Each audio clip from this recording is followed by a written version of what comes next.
Hi hello ವೀಕ್ಷಕರೇ, ನಮಸ್ಕಾರ friends. ಈ ಒಂದು ನನ್ನ ಯೂಟ್ಯೂಬ್ ಚಾನಲ್ಗೆ ನಿಮಗೆ ಆತ್ಮೀಯವಾದಂತೆ ಸ್ವಾಗತಗಳು ವೀಕ್ಷಕರೇ. ಇವತ್ತು ಕೂಡ ಹೇರ್ ಸಲುವಾಗಿ ಒಂದು ಬೆಸ್ಟ್ ಆದಂಥ ಹಾಗೂ ಪವರ್ಫುಲ್ ಆಗಿರುವಂಥ ರೆಮಿಡಿಯನ್ನು ತೊಗೊಂಡು ಬಂದಿದ್ದೀನಿ. ನೋಡಿ, ಕೆಲವೊಮ್ಮೆ ನಮ್ಮ ಕೂದಲಿನಲ್ಲಿ ಆ ಒಂದು ವಾಲ್ಯೂಮೇ ಇರಲ್ಲ, ಕೂದಲು ತುಂಬಾ ಉದುರೋಕ್ಕೆ ಸ್ಟಾರ್ಟ್ ಆಗುತ್ತೆ ಹಾಗೂ ನಾವು ಎಷ್ಟೇ ಪ್ರಯತ್ನ ಪಟ್ಟರು ಇದನ್ನು ಕಡಿಮೆ ಮಾಡ್ಕೊಳ್ಳೋದಕ್ಕೆ ಆಗ್ತಿಲ್ಲ. ನೆಕ್ಸ್ಟ್ ನಾವೇನು ಮಾಡ್ತೀವಿ ಅಂದರೆ ಕೆಮಿಕಲ್ ಬಳಸೋಕ್ಕೆ ಸ್ಟಾರ್ಟ್ ಮಾಡ್ತೀವಿ. ಆದರೆ ಅದರಿಂದ ನಮಗೆ ಏನು ಬೆನಿಫಿಟ್ ಇಲ್ಲದೆ ಹೊರತು ತುಂಬ ದುಷ್ಪರಿಣಾಮವನ್ನು ನಮಗೆ ನೋಡೋಕ್ಕೆ ಸಿಗುತ್ತವೆ ವೀಕ್ಷಕರೇ.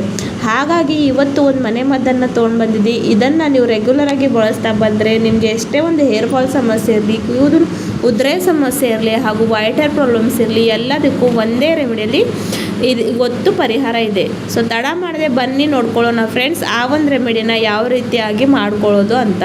ಇಲ್ಲಿ ನೋಡು, ಒಂದು ಪಾತ್ರೆಯನ್ನು ನಾನು ಬಿಸಿ ಆಗೋಕ್ಕೆ ಇಟ್ಟಿದ್ದೆ. ಅದರ ಒಳಗಡೆ ಇವಾಗ ಒಂದು ಫುಲ್ ಗ್ಲಾಸಷ್ಟು ಕುಡೆ ನೀರಂದರೆ ಫಿಲ್ಟರ್ ವಾಟರ್ನ ಹಾಕ್ಕೊಂಡಿದ್ದೀನಿ. ವೀಕ್ಷಕರೇ, ನಾವು ಎಷ್ಟೇ ಪ್ರಯತ್ನ ಪಟ್ಟರು ಕೆಮಿಕಲಿಂದ ನಮ್ಮ ಒಂದು ಕೂದಲ ಆರೈಕೆಗೆ ಸರಿಪಡಿಸ್ಕೊಳ್ಳೋಕ್ಕೂ ಆಗೋದಿಲ್ಲ.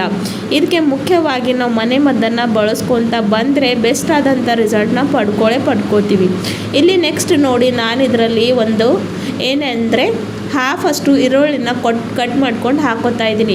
ಈರುಳ್ಳಿಯಲ್ಲಿ ಸಲ್ಫರ್ ಇರುತ್ತೆ ಹಾಗೂ ಒಮೆಗಾ 3 ಇರುತ್ತೆ. ಇದು ನಮ್ಮ ಕೂದಲು ಆರೈಕೆ ಸಲುವಾಗಿ ಒಂದು ರಾಮಬಾಣ ರೀತಿಯಾಗಿ ಹೇರ್ ಫಾಲ್ ಸಮಸ್ಯೆಗೆ ಹೆಲ್ಪ್ ಮಾಡುತ್ತೆ. ಹಾಗಾಗಿ ಇಲ್ಲಿ ನಾನು ಈರುಳ್ಳಿನ ಹಾಕೋತಾ ಇದ್ದೀನಿ. ಜೊತೆಗೆ ನಾನು ಇಲ್ಲೂ ಕರಿಬೇವು ಸಹ ಹಾಕೋತಾ ಇದ್ದೀನಿ. ಕರಿಬೇವು ಹಾಕೋದ್ರಿಂದ ಪ್ರೀಮೆಚೂರ್ ಗ್ರೇ ಹೇರ್ ತಡೆಯೋಕ್ಕೆ ಹೆಲ್ಪ್ ಆಗುತ್ತೆ ಹಾಗೂ ಹೇರ್ ಫಾಲ್ಗೂ ಕೂಡ ಇದು ಒಂದು ಬೆಸ್ಟ್ ಆದಂಥ ಇಂಗ್ರೀಡಿಯೆಂಟ್ ಇದೆ. ಆಮೇಲೆ 1 ಟೇಬಲ್ ಸ್ಪೂನ್ ಆಫ್ ರೈಸ್ ಹಾಕ್ಕೊಂಡಿದ್ದೀನಿ. ಅಕ್ಕಿ ಹಾಕ್ಕೊಳ್ಳೋದ್ರಿಂದ ಕೂದಲಿನಲ್ಲಿ ಒಂದು ಹೊಸ ಶೈನ್ ಬರುತ್ತೆ. ಕೂದಲು ಒಳ್ಳೆ ರೀತಿಯಲ್ಲಿ ಶೈನಿ ಸಿಲ್ಕಿ ಆಗಿ ಇರುತ್ತವೆ. ಆಮೇಲೆ 1 ಟೇಬಲ್ ಸ್ಪೂನ್ ಆಫ್ ಕಲೋಂಜಿ ಹಾಕ್ಕೊಂಡಿದ್ದೀನಿ. ನೆಕ್ಸ್ಟ್ ಇಲ್ಲಿ ಇನ್ನೊಂದು ಇಂಗ್ರೀಡಿಯೆಂಟ್ ಹಾಕೋತಾ ಇದ್ದೀನಿ. ನೆಕ್ಸ್ಟ್ ಇಲ್ಲಿ ನಾನು 1 ಟೇಬಲ್ ಸ್ಪೂನ್ ಆಫ್ ಮೆಂತ್ಯ ಕಾಳು ಹಾಕೋತಾ ಇದ್ದೀನಿ ವೀಕ್ಷಕರೇ. ನಿಕೋಟಿನಿಕ್ ಆ್ಯಸಿಡ್ ಹಾಗೂ ಒಮೆಗಾ 3 ಫ್ಯಾಟಿ ಆ್ಯಸಿಡ್ ಇರುತ್ತೆ ಇದರಲ್ಲಿ. ಇದು ಒಂದು ಐರನ್ ರಿಚ್ ಅಂಶ ಇದೆ ಇದರಲ್ಲಿ. ಹಾಗಾಗಿ ಇಲ್ಲಿ ನಾನು ಅದನ್ನು ಸಹ ಹಾಕ್ಕೊಂಡಿದ್ದೀನಿ. ಆಮೇಲೆ ಇಲ್ಲಿ ನಾನು 1 ಟೇಬಲ್ ಸ್ಪೂನ್ ಆಫ್ ಟೀ ಪುಡಿನ ಸಹ ಆ್ಯಡ್ ಮಾಡ್ಕೋತಾ ಇದ್ದೀನಿ. ಟೀ ಪುಡಿ ಹಾಕೊಳ್ಳೋದ್ರಿಂದ ಕೂದಲು ನೈಸರ್ಗಿಕವಾಗಿ ಡೈ ಮಾಡುವಂಥ ಕೆಲಸ ಮಾಡುತ್ತೆ. ಜೊತೆಗೆ ಹೇರ್ ಫಾಲ್ ಸಮಸ್ಯೆಗೂ ಇದು ಪರಿಹಾರ ಕೊಡುತ್ತೆ. ಆಮೇಲೆ ಒಂದಷ್ಟು ಇನ್ಸ್ಟೆಂಟ್ ಕಾಫಿನ ಸಹ ಇಲ್ಲಿ ನಾನು ಹಾಕೋತಾ ಇದ್ದೀನಿ. ಇನ್ಸ್ಟೆಂಟ್ ಕಾಫಿ ಹಾಕೊಳ್ಳೋದ್ರಿಂದ ಕೂದಲು ತುಂಬಾ ಸಾಫ್ಟ್, ಶೈನಿ ಹಾಗೂ ಸಿಲ್ಕಿಯಾಗಿ ಆಗುತ್ತವೆ. ಸೊ ನಿಮ್ಮ ಹತ್ರ ಯಾವ ಒಂದು ಕಾಫಿ ಅವೈಲೇಬಲ್ ಇರುತ್ತೋ ಅದನ್ನು ಇಲ್ಲಿ ನೀವು ಹಾಕ್ಕೊಳ್ಬೇಕು. ಎಲ್ಲ ಒಂದು ಇಂಗ್ರೀಡಿಯೆಂಟ್ನ ಹಾಕ್ಕೊಂಡು ಚೆನ್ನಾಗಿ ಮಿಕ್ಸ್ ಮಾಡಿಕೊಂಡು ಇದನ್ನು ಒಂದು 5 ನಿಮಿಷಗಳ ಕಾಲ ಚೆನ್ನಾಗಿ ಬಾಯ್ಲ್ ಆಗೋಕ್ಕೆ ಬಿಡಬೇಕು. 1 ಗ್ಲಾಸಷ್ಟು ನೀರನ್ನು ಏನು ತೊಗೊಂಡಿದ್ದೀವಲ್ಲ ಅದು ಕುದ್ದು ಹಾಫ್ ಆಗಬೇಕು. ಆಮೇಲೆ ಹಾಕಿರೋಂಥ ಇಂಗ್ರೀಡಿಯೆಂಟ್ ಕೂಡ ತಮ್ಮ ಪೋಷಕಾಂಶವನ್ನು ಈ ಒಂದು ನೀರಲ್ಲಿ ಬಿಡುಗಡೆ ಮಾಡಬೇಕು. ಅಲ್ಲಿವರೆಗೂ ಇದನ್ನು ನಾವು ಚೆನ್ನಾಗಿ ಬಾಯ್ಲ್ ಮಾಡ್ಕೊಳ್ಬೇಕು. ನೋಡಿ, ಇವತ್ತಂತೂ ಮಾರ್ಕೆಟ್ನಲ್ಲಿ ಸಾವಿರಾರು ರೂಪಾಯಿಗಳನ್ನು ಖರ್ಚು ಮಾಡಿಕೊಂಡು ನಾವು onion serums, onion hair oil, onion shampoo ತರುತ್ತಾ ಇದ್ದೀವಿ.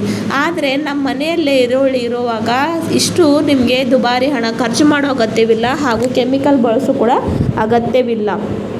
ಸ್ವಲ್ಪ ಟೈಮ್ ತಗೊಂಡು ನಮ್ಮ ಹೇರ್ ಕೇರ್ ನಾವು ಮಾಡಿಕೊಂಡ್ರೆ ತುಂಬ ಒಳ್ಳೆಯ ರೀತಿಯಲ್ಲಿ ನಾವು ನಮ್ಮ ಹೇರ್ನ ಕಂಡೀಷನ್ನಲ್ಲಿ ಇಟ್ಕೊಳ್ಬಹುದು ವೀಕ್ಷಕರೇ. ಇವಾಗ ನೋಡಿ, ಇದು ಚೆನ್ನಾಗಿ ಕುದೀತಾ ಇದೆ. ಲೋ ಟು ಮೀಡಿಯಮ್ ಫ್ಲೇಮ್ನಲ್ಲಿ ಇದನ್ನು ನಮಗೆ ಬಾಯ್ಲ್ ಮಾಡ್ಕೊಳ್ಬೇಕು ಆಗಿದೆ. ಮತ್ತು ಇದನ್ನು ನೀವು ರೆಗ್ಯುಲರ್ ಆಗಿ ಬಳಸ್ತಾ ಬಂದರೆ ಒಂದೇ ತಿಂಗಳ ಒಳಗಡೆ ನಿಮಗೆ ಇದರ ರಿಸಲ್ಟ್ ಸಿಗುತ್ತೆ ವೀಕ್ಷಕರೇ. ನೋಡಿ, ರೆಮಿಡೀಸ್ಗಳನ್ನು ಒಂದ್ಸಲ ಯೂಸ್ ಮಾಡಿಕೊಂಡು ಬಿಡಬಾರ್ದು. ರೆಗ್ಯುಲರ್ ಆಗಿ ಸ್ವಲ್ಪ ದಿನ ಬಳಸಬೇಕು. ಆವಾಗ ಇದರ ರಿಸಲ್ಟ್ ಏನಂತ ಗೊತ್ತಾಗೋದು. ಕೆಲವೊಬ್ರು ಏನು ಮಾಡ್ತಾರೆ ಅಂದರೆ 1 ಸಲ 2 ಸಲ ಯೂಸ್ ಮಾಡ್ಕೊತಾರೆ, ಆಮೇಲೆ ರಿಸಲ್ಟ್ ಸಿಕ್ಕಿಲ್ಲ ಅಂದರೆ ಹೇಳ್ತಾ ಇರ್ತಾರೆ. ಸೊ ಅವ್ರಿಗಾಗಿ ಹೇಳ್ತಾ ಇದ್ದೀನಿ, ಯಾವುದೇ ಒಂದು ರೆಮಿಡಿ ಇರಲಿ ಅದರಲ್ಲಿ ಆಯುರ್ವೇದಿಕ್ ಅಂತ ಸ್ವಲ್ಪ ಟೈಮ್ ತಗೋತ್ತೆ, ಮಾತ್ರ ಇದ್ರ ರಿಸಲ್ಟ್ ಲಾಂಗ್ ಟರ್ಮ್ವರೆಗೂ ಇರುತ್ತೆ ವೀಕ್ಷಕರೇ. ಹಾಗಾಗಿ ಸ್ವಲ್ಪ ಪೇಷನ್ಸಿಂದ ಕಂಟಿನ್ಯೂ ಸ್ವಲ್ಪ ದಿನ ಇದನ್ನು ನೀವು ಬಳಸಿದ್ರೆ ನೀವೇ ಬೆಸ್ಟ್ ಆದಂಥ ರಿಸಲ್ಟ್ನ ಪಡ್ಕೊಳ್ತೀರಾ. ಇವಾಗ ನೋಡಿ, ಇದು ಚೆನ್ನಾಗಿ ಬಾಯ್ಲ್ ಆಗಿದೆ. ಇದನ್ನು ಇವಾಗ ನಾನು ಗ್ಯಾಸಿನ ಫ್ಲೇಮ್ನ ಆಫ್ ಮಾಡ್ಕೋತೀನಿ ವೀಕ್ಷಕರೇ. ಆಫ್ ಮಾಡ್ಕೊಂಡಿದ್ದಾದಮೇಲೆ ಇದನ್ನು ನಾನು ಒಂದು 10 ನಿಮಿಷ ಸಲುವಾಗಿ ತಣ್ಣಗಾಗೋಕ್ಕೆ ಬಿಡ್ತೀನಿ. ಕೂಲ್ ಡೌನ್ ಆದಮೇಲೆ ಇದನ್ನು ಹೇಗೆ ಯೂಸ್ ಮಾಡ್ಕೊಳ್ಳೋದಂತ ತೋರಿಸ್ಕೊಡ್ತೀನಿ. ನೋಡಿ, ಇದು ಚೆನ್ನಾಗಿ ಇವಾಗ ತಣ್ಣಗಾಗಿದೆ. ಇದನ್ನು ಹೇಗೆ ಸ್ಟೋರ್ ಮಾಡ್ಕೊಳ್ಳೋದಂತ ಕೂಡ ಹೇಳ್ತೀನಿ ವೀಕ್ಷಕರೇ. ಇವಾಗ ನೋಡಿ, ಇಲ್ಲಿ ಒಂದು ಬೌಲನ್ನು ತೊಗೊಂಡಿದ್ದೀನಿ ನಾನು. ಅದ್ರ ಒಳಗಡೆ ಇವಾಗ ಈ ಒಂದು ಮ್ಯಾಜಿಕಲ್ ಆದಂಥ ಟಾನಿಕ್ನ ನಾನು ಸೀರಮ್ನ ಸೋರಿಸ್ಕೊತಾ ಇದ್ದೀನಿ. ಸೊ ಇದನ್ನು ವೀಕ್ಷಕರೇ ನೀವು ಫ್ರೀಝರ್ನಲ್ಲಿ 8ರಿಂದ 15 ದಿವಸ ಸಲುವಾಗಿ ಸ್ಟೋರ್ ಮಾಡ್ಕೊಂಡು ಇಟ್ಕೋಬೋದು. ಡೈಲಿ ನೈಟ್ ಮಲ್ಕೋವಾಗ ಈ ಒಂದು ನ್ಯಾಚುರಲ್ ಆಗಿರುವಂಥ ಟಾನಿಕ್ ಅಥವಾ ಸೀರಮ್ನ ನಿಮ್ಮ ಸ್ಕ್ಯಾಲ್ಪ್ ಮೇಲೆ ಎಲ್ಲ ಕಡೆನೂ ಹಚ್ಕೊಳ್ಬೇಕು. ಲೆಂತ್ ಮೇಲೆ ಹಚ್ಕೊಳ್ಳೋ ಅಗತ್ಯವಿಲ್ಲ. ಬರೀ ಸ್ಕ್ಯಾಲ್ಪ್ನ ಚೆನ್ನಾಗಿ ಸ್ಪ್ರೇ ಮಾಡಿಕೊಂಡು ಮಸಾಜ್ ಮಾಡ್ಕೊಳ್ಬೇಕು ಒಂದು 5ರಿಂದ 10 ನಿಮಿಷ. ಆಮೇಲೆ ಹಾಗೆ ಬಿಟ್ಬಿಡಬೇಕು. ನೀವು ಬೇಕಾದರೆ ಡೇನಲ್ಲಿ ಕೂಡ ಇದನ್ನು ಯೂಸ್ ಮಾಡ್ಕೋಬಹುದು. ಆದರೆ ಇದನ್ನು ಯೂಸ್ ಮಾಡಿದ ಮೇಲೆ ಹೊರಗಡೆ ಹೋಗಬಾರ್ದು. ಇಲ್ಲ ಅಂದರೆ ಮತ್ತು ಧೂಳ ಅನ್ನಿ ಅದು ಎಲ್ಲ ಅಂಟ್ಕೊಂಡು ಮತ್ತಷ್ಟು ಏನಾಗುತ್ತೆ ಅಂದರೆ ರಿಸಲ್ಟ್ ಸಿಗೋದಿಲ್ಲ. ಸೊ ಬೆಸ್ಟ್ ಟೈಮ್ ಏನಂದರೆ ನೈಟ್ ಮಲ್ಗೋವಾಗ ಇದನ್ನು ನೀವು ಅಪ್ಲೈ ಮಾಡ್ಕೊಂಡು ಮಸಾಜ್ ಮಾಡಿಕೊಂಡು ಮಲ್ಕೊಳ್ಳಿ.